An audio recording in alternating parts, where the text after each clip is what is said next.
ได้สร้างสำเร็จแล้วมีความหมายความสำคัญที่สุดเพราะว่า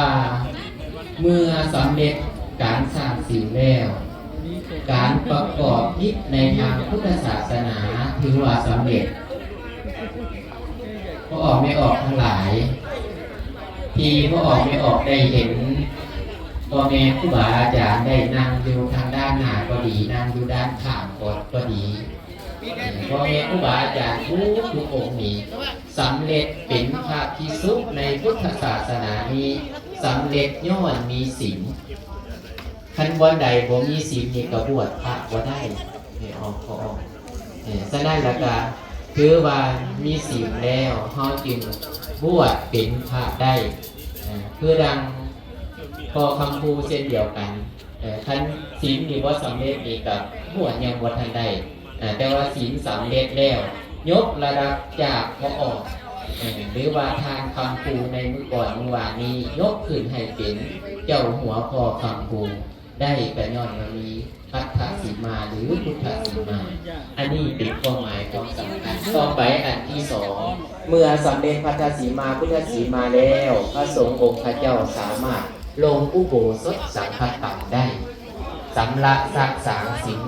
217 ข้อได้อันที่สามเมื่อมีพัทธสีมาพุทธสีมาแล้วการที่จะเฮ็ดกฐินการที่จะสูตรยัดผ้ากฐินการจะทำเฮ็ดกฐินกฐารกิจนั่นก็สำเร็จดีและประการสุดท้ายแม้แต่พระสงฆ์องค์ข้าเจ้าที่บวชมีศีล227นี้แม้แต่จะซิกไปเป็นฆราวาสก็ตามก็ต้องได้ซิกอยู่ถึงศีลบวชกับบวชอยู่ถึงศีลซิกกับซิกอยู่ถึงศีลอันนี้ถือว่ามีความสำคัญหลายในพุทธศาสนาฉะนั้นแล้วในมื้อนี้อาตมาภาพขออนุโมทนาโดยเฉพาะก็คือทางคณะเจ้าภาพเจ้ามูลศรัทธา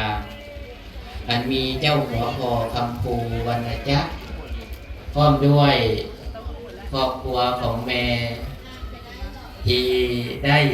เสียสละจตุปัจจัยสัญญทานพร้อมด้วยญาติโกโหติกาทั้งหลาย